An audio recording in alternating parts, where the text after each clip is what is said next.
what's the talk behind the scenes, or what's the buzz around the teams at Summer League? What do you think happens with Micheal Porter Jr. and what is the percent chance that he is moved before the start of the season? Gets it off in time. And he's got it, baby! Big time Nets win!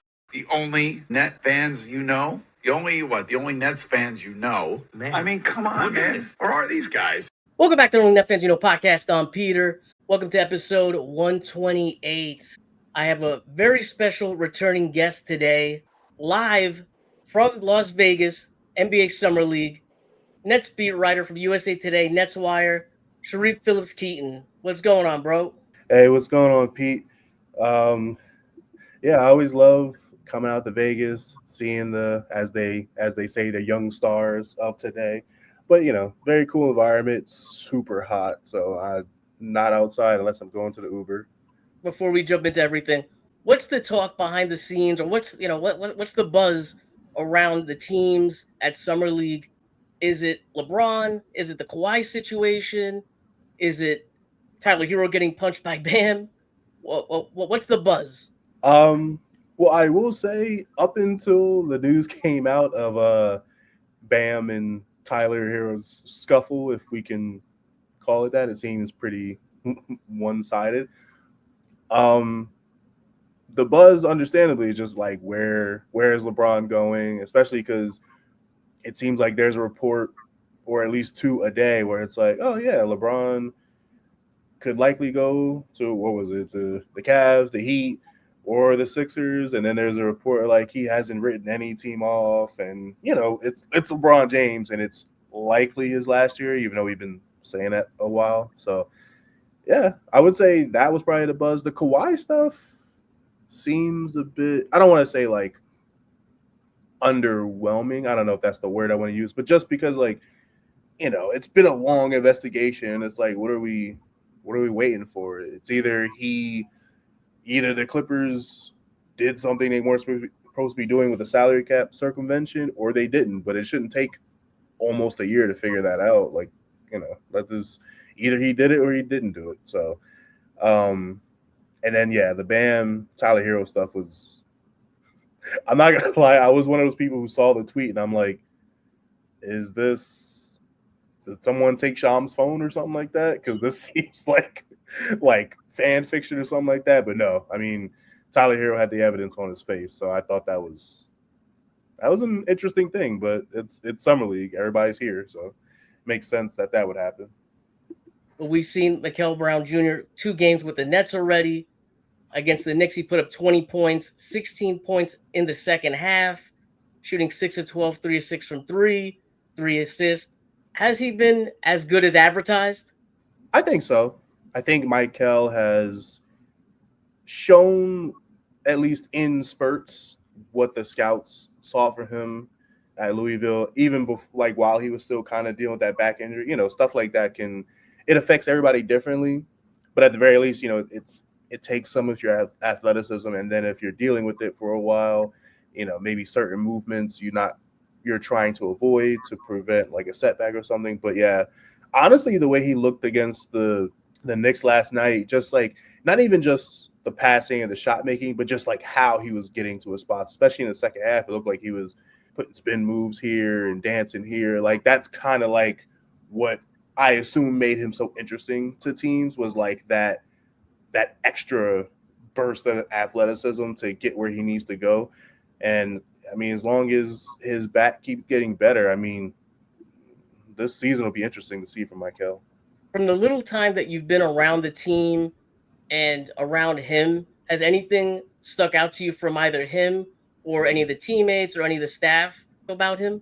So I'll say it in 2 ways. For me personally, Mikel seems really sure of himself.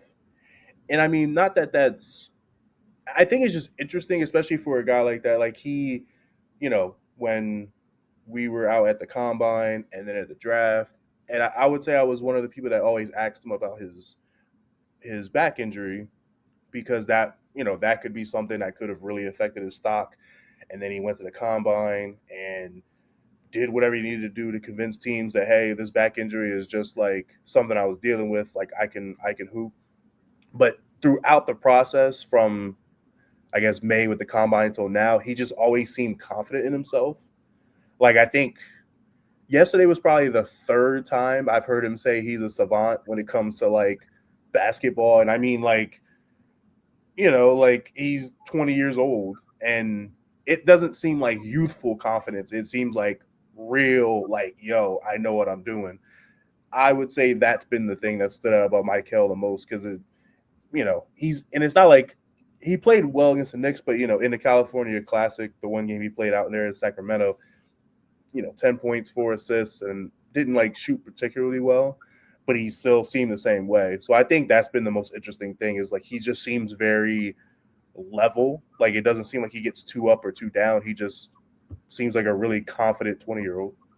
Do you see anything with his defense being an issue at all? Or do you think this is going to be someone that could create turnovers like we've seen in these very small sample sizes? I think it's the latter. I think he can be an impactful defender. Will it be like, I guess, just to throw out like all defensive kind of impact? No, I don't think, because I just think the responsibility he's going to have on the offensive end, especially for this team, is just going to be, defense is an effort thing. And some people, even if they try, can't play defense. I think Mikel is one of those guys, like, if he's trying, and he even said this last night, if he's trying, he said you're not scoring on him. Now, obviously, every player is different, but he has the desire to play defense, and I think he has the ability to. I think the only thing will be how much of his energy can he dedicate to that end of the floor while still being that facilitator and scorer the Nets are inevitably going to need him to be, especially if he's supposed to be their point guard in the future. I guess the breakout star, if you could say that, of Summer League is Egor Demin. 3 games so far, 22 points a game, 6 rebounds, just under 3 assists, a steal a game, shooting 52% from the field, not shooting too great from 3. He's shooting 29% from 3, but we know he's going to go back to his usual numbers there. What's the growth between last year that he took only 4 2-point field goal attempts to this year where he looks like a totally different player? Well, what do you think the biggest difference is? Well, as Egor would say, it's the lifting room or, the weight room. But it's actually it's actually funny you asked that question because, I mean, pretty much every time we've talked to Egor since we've, I guess you could say, turned the calendar to 2026, 2027, all he's ever really talked about was how much he's been in the weight room. I think off the top of my head, I think he put on like 10, 15 pounds. Looks like it's all muscle. Like you can see a noticeable difference in his physique. I think he said it himself, having that extra bulk on him makes him feel like he can get to the basket more and like throw his weight around more. And I think maybe that, I don't know if that's more just like a confidence thing, because it seems like for him it was more just like knowing he could like put his body into someone and he won't bounce back. He'll just like be able to absorb the contact and finish. But I think it's the confidence. And it all started in the weight room. All right. How much longer do you think they're going to be playing Demin? Because at some point, I would think the Nets would shut him down. Well, wait, or maybe I'm wrong here, Sharif. Maybe they let him play. I don't think he's going to play any back-to-backs, but maybe they let him play a couple more games. I would just think at some point they might shut him down. I see that coming. Yeah, I agree with you. I think for someone like Demin, I mean, put it this way. The Nets technically have 4 games, but they'll have a 5th when it comes to like the consolation when they actually decide for the championship. He won't be one of the players that plays like in that 3rd and 4th game, because that usually goes to the players that don't play in the 1st or 2nd game. At least that's how it's been historically. But I mean, it's summer league, and none of these guys are playing like close to 30 minutes. That's more like 20. And then they don't play again till the 14th. I don't know how they would approach Mikel. He hasn't played much, and I know they're trying to also manage his body. Guys like Drake and Ben will probably be playing the rest of the way, just because I think they really need to like see them put a complete game together, especially someone like Drake who's really struggled shooting the ball. But yeah, We saw a video from the presser that Mikel Brown Jr. was being asked a question, and then Egor, yells out from behind the media scrum. Excuse me, Mikel Brown Jr. Question. Yes. Coming back to Sacramento game. Yes. Your first bucket as an NBA player in Brooklyn Nets. Yes. Can you talk us through that beautiful pass that came to the corner to you? Yeah. I mean, a beautiful pass by Ye. I mean, he said he was gonna find me. He's gonna find me a lot on the wing like that in transition. Like he's gonna tell me to let it fly. So I mean, it was an amazing pass, man. It's a great player. He's a great player, bro. Great player, bro. He's a really great player, man. Media-wise, it would look great, and narrative-wise, it would look great if those two players got along very well. But it looks like they might have a little chemistry. I don't want to say friendship. Do you think any of that is put on, or do you think that's actually real? And I hope I'm not putting you on the spot here. No. It's honestly something I thought about when it happened in real time. It could go either way, right? Guys can be in other guys' pressers, and then the next day they might not actually be friends. Like not everybody's as close as they seem. It might just be like that's that camaraderie team thing. But Egor was hanging around for a while to let like us ask our questions, and then he was like, doing the barging on the presser and asking about who was the guy who gave him, or I forget what Egor exactly said. I think it was like who's the guy that gave him his first pass, or the pass to get him his first points of technically being in the NBA. And it's just all smiles. I think it's legitimate. I mean, I won't say like they're like best friends or anything, but I think it might just be like, hey, we're the backcourt of the future. And because they both can complement each other, like it's not like only Mikel is the passer and Egor is the shooter. They're both like have similar skill sets, but they don't overlap as much. I mean, they'll obviously have to work out kinks of like not falling into the, your turn, my turn kind of thing, like kind of just playing off each other naturally. But for now, it seems like the chemistry is there, and you can even see it on the court that they're less worried about stepping on each other's toes and more like, hey, what is the best play for us to make here? Like they seem to be on that kind of chemistry. Like they're like not worried about icing each other out. They're just like, no, what can we do to help each other, basically? I think the big story on the negative side of things has to be Drake Powell. He's shooting 1 for 24 the first 3 games he's played. Obviously, he's in a shooting slump. He's probably in his own head. How much of that is talked about in the media scrum with like the coaches and whatnot? And has Drake talked about it at all? As far as like we even asked Dutch Gately, the summer league coach, about Drake. He went about it the way you would expect any coach to. Like Dutch made it a point to like notice that Drake continues to play and continues to do his job on the other end of the floor, which he's been solid at the defensive end, and we all know how good he is on defense already. But it seems like at this point it's just waiting for that other shoe to drop of just like, hey, where are your sweet spots on the floor, so to speak, and how can we get you to take those shots? Because at least in my opinion, when I watch Drake play, you can see that he's trying to figure it out of like, okay, I know I can possibly get a quick step on this guy, but I think the thing that's probably surprising to me is it just seems like whatever that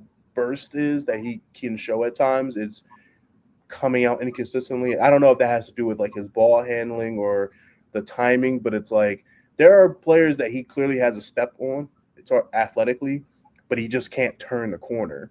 And I feel like until he's able to do that, it's just kind of hard for him to really get going on offense, because otherwise he's just taking contested jumpers or like 3-pointers that he's not the best at. So I kind of hope at some point in summer league, maybe he can figure out, hey, what do I need to do to be able to turn the corner? Because I feel like that'll unlock the rest of his game for him. But I think that's like the general sense is like, when can he figure out how to get that like half step he needs to get into the paint and make things happen? Obviously, it's just summer league, so you take everything with a grain of salt. But after what you just said, I have to ask you your opinion. You're not a doctor, you're not a team staff member following him around every day. But do you feel like this is more of a physical thing or a mental confidence thing? I think it's a mental thing. As far as I can tell, physically he looks like he's always looked. I know he dealt with some knee issues over the years, but they seem to be more like based on like overuse and not like whether he actually like injured something or not, if that makes sense. I think for him it's mental. And I mean, even Dutch talked about it that that's what he commends about Drake is that mentally he'll still do his job even though he's not hitting his shots at all.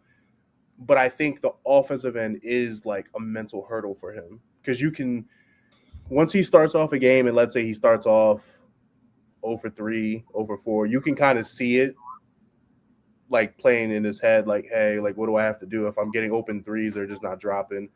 And that's I'm sure that's a hurdle for every player if you're 0 for 5, 0 for 6. But it's like easy to retreat within yourself and just like, hey, you guys shoot. I won't even shoot when I'm open. But the Nets are like, no, we need you to figure this out. We need you to get them shots up. If you 0 for 12, who cares? If you're 0 for 15, who cares? And that's, I mean, now he's 1 for 24. But I think that's the thing they commend about Drake is that even though he's struggling like he is on offense, he's still playing through the game.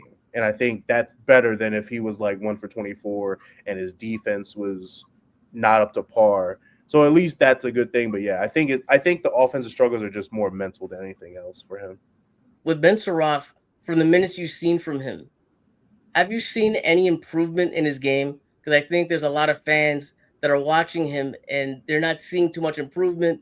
And yes, it is summer league, but they're a little worried because let's face it, they were already not happy with the pick. It's hard to say it because I think the same issues are still there.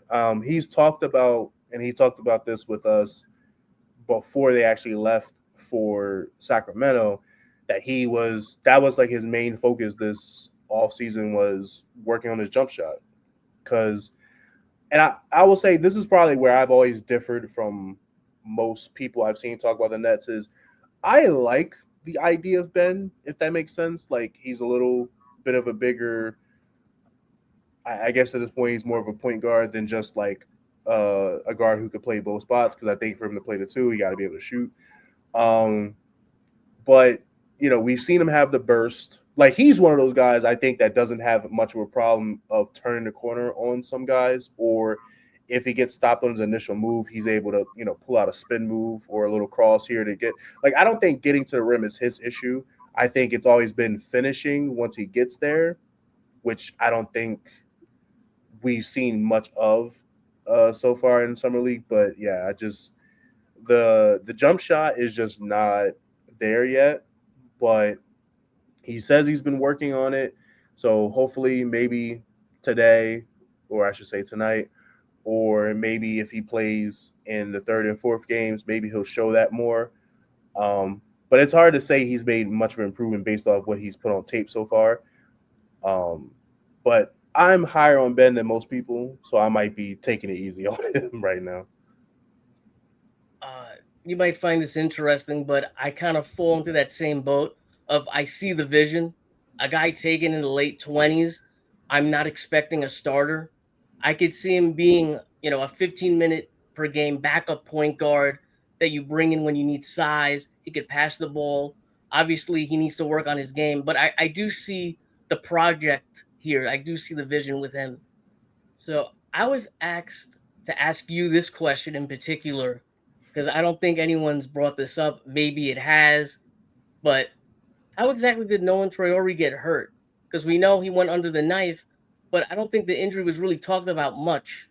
I'll just speak for me, but maybe like someone like Brian or Eric might know more. But as far as we know, the way Sean Marks told us at the presser when they were introducing the rookies to the Brooklyn community at the Brooklyn Basketball Academy, I think that's called. All Sean told us was that it seemed like it was something lingering over from the regular season.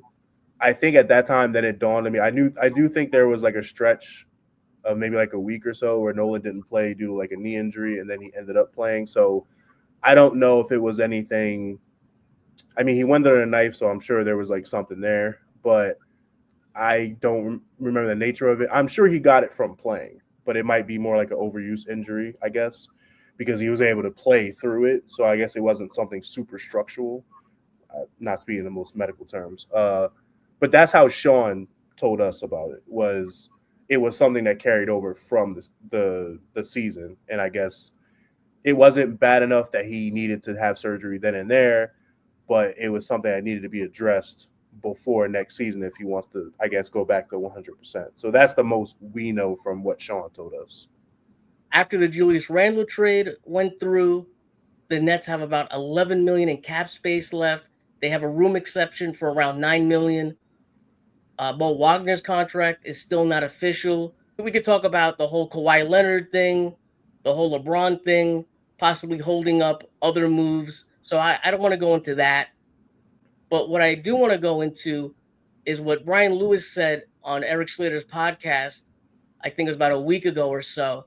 He mentioned that if Micheal Porter Jr. did not sign an extension before the season started, that he's probably going to be traded. What's your first reaction when you hear that? Because I'll be honest with you, I hear that and I don't believe it. I know Brian Lewis is very credible. I'm not, you know what I mean? I got to say that first, but it just sounds like a game of chicken or someone's trying to, build up some leverage. Because would you force a move just because you can't re-sign a guy? I mean, my first reaction to hearing that is, I mean, it makes sense because, okay, if you're...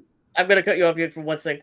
Obviously, You don't want to lose a guy for nothing, but the timing of it just seems very auspicious to me.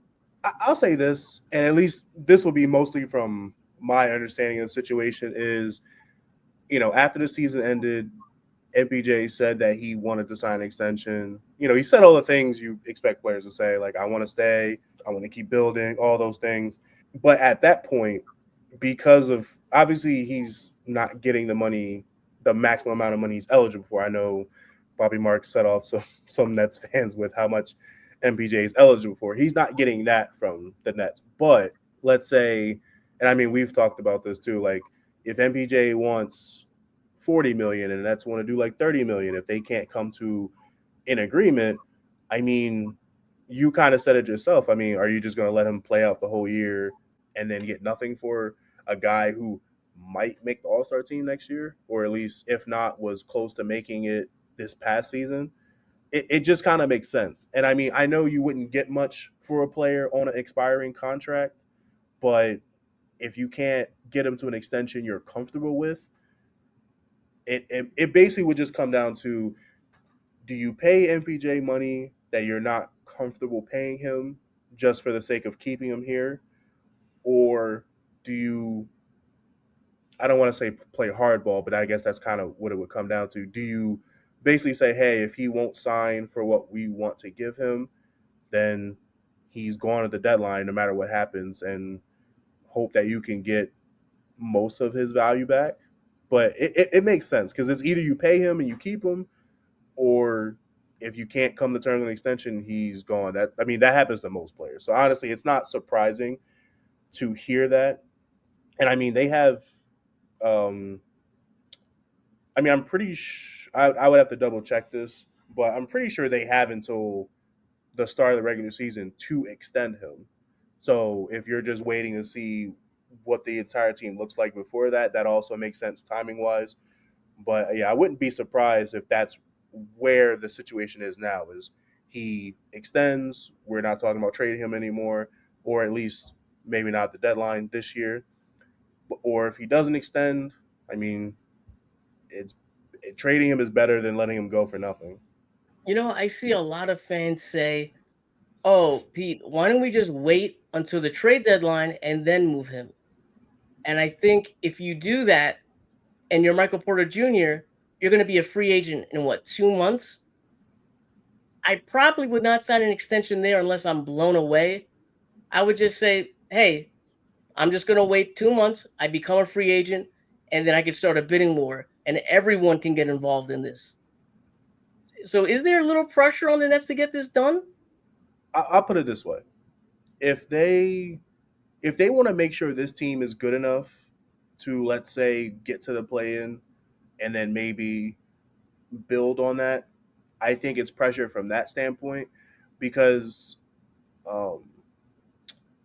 as far as what I remember of being reported about like MPJ's value last season, it was somewhere between 1 and 2 first-round picks. But I get the sense that the teams that are in Brooklyn's position, as far as like looking towards a draft and waiting for that prospect, it doesn't seem like the draft is as viable as it used to be. So I'm not sure getting 2 first-round picks is as appetizing today as it was before the draft was changed. But I guess when it comes to re-signing MPJ, I don't know if there's really much pressure on them from that standpoint. I mean, he's under contract this year, and he's likely going to be here for at least until February at the very least. And I don't get the sense MPJ is going to try to like put them in the situation where, hey, you either give me, I'm just throwing out something, like either you give me the max or I'm going. I get the sense that he's willing to work with them, but they will have to probably pay him what he's been making recently. But I've always been on the side of if MPJ would take like 30 to 35 a year, I think that's pretty good for a near all-star or a guy who was close to making an all-star team. I think that's pretty good. I think once you get close to 40, that's just going to be a tough, like, hey, what are our books going to look like if we give him this contract? But if he's willing to take 40 or less, I would do it if I'm Brooklyn. But I've also, from comparing my response on MPJ to most people, I think I'm higher on him than most. So take that with what you will. But I don't know if there's much pressure in re-signing because I imagine I don't think his idea is taking the most he can get. I think it's just, hey, can you give me something similar to what I was making, especially because he's basically here until the team is ready to win if he signs the extension. And I think he's okay with that. So with this possible deadline set, what do you think happens with Micheal Porter Jr.? Is he going to be extended? Is he going to be traded? And what is the percent chance that he is moved before the start of the season? If you had to guess. If I had to guess, I think he'll get extended. I get the sense that these are two sides that want to continue this partnership. Obviously, when you start getting in negotiations, anything can change. But I think from hearing Sean and MPJ talk about the extension, I think they both seem more optimistic than they do just like matter of fact. Like they're anticipating the extension happening, and I guess once they start getting the nitty gritty, we'll see what happens. As far as percentage chance that he's moved before the season starts, I'd say like 10%. I think he'll be there for training camp. I don't really see a situation where they'll trade him before the season starts. So I'd probably say like 10%. So let's get some promo in there for you, Sharif. Do you have any articles coming out? Well, first, Pete, thanks for having me on. Again, I always love chatting net stuff with you, chopping it up. If you aren't following me already, at Sharif Keaton on Twitter, that's pretty much where I'm posting all of my Nets related stuff. Sometimes I give other basketball opinions that have nothing to do with the Nets, but it's mostly Net stuff. So, give me a follow. I'm looking forward to another season of Nets basketball. Hopefully this one is going to give us some optimism what the future is. But that's pretty much the promo I got for now. Thank you guys for watching. Each view, every like, every comment helps this channel grow and helps me get guests like Sharif to come on the pod to talk Nets basketball. If you could take the time out, like, subscribe, all that good stuff. Have a good day. Have a good night. And let's go Nets.